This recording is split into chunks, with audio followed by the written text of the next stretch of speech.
Welcome back to the Rundown, everyone. I'm your host, Nick Simonson. We are whittling away the days of summer, and we're getting to the point where you're looking forward to fall and that archery deer season opening up. Now, Runnings has all of the gear you need to get the camouflage, the archery equipment, and the arrows and broadheads taken care of to make sure you're on point for the field. And when you're thinking of being on point, you're thinking about those broadheads, the ones that you're going to put at the end of your arrow to get the best contact with the deer when he or she walks under your stand.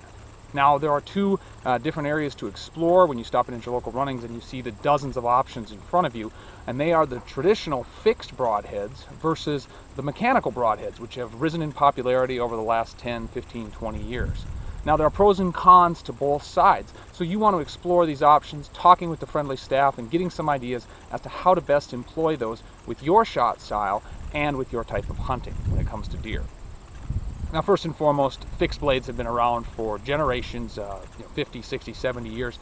These are the standard blades, issued by Muzzy, whether it's a 3-blade or a 4-blade, that simply screw in, assemble rather quickly, and are always there and ready to go. Now, with a fixed blade, you don't have the worry of mechanical failure. You have that tried and true, trusted blade that's going to get the job done and has been doing so for quite a long time. Their weight, is typically that 100 to 125 grains, so you're going to be shooting field points throughout the summer leading up to this point that match that. If you haven't been, so let's say you buy a 125, 3-blade or 4-blade, you're going to want to get field points that match up in weight so that arrow shift doesn't change. And if you have some older models, use those as practice in the couple weeks leading up to the season so you can judge how well your arrow flies.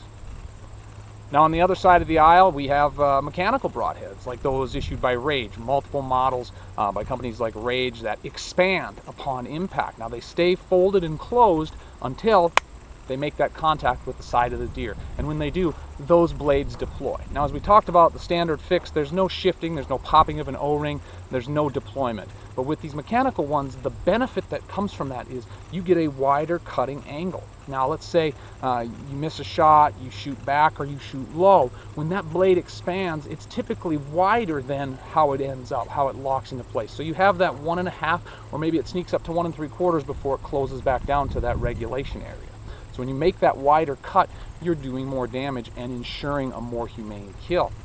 So having that blade expand gives you a wider cutting circumference if you hit a leg and say cut the femoral artery, or you might have fallen back from the lungs and you're clipping the liver or other organs that aren't the main heart and lung, just behind the shoulders on a deer. So those mechanical blades give you that wider cutting surface and typically will do more damage as a result, resulting in a quicker kill and a quicker find when you are out in the field. So balance these pros and cons. On either side of that aisle, it doesn't matter what you shoot as long as you shoot well. Typically, a well-placed shot with either type of blade, with either type of broadhead, is going to put a deer down. So make sure your shot is on point. Practice with those field points that weigh the same, and in the case of Rage or other expandable broadheads, there are frozen practice points that don't have the expanding blades. They're just a simple mold. Use those to get a feel as to how that arrow flies so that when you draw that Rage back or a different cutting blade or a deployable blade, that you get a feel as to how that shoots out there when you're on stand or in the blind. So stop in at your local Runnings, look into the great selection of broadheads that are available for you to do the business of getting your tag punched this archery season. For the Rundown, I'm Nick Simonson. Good hunting to you.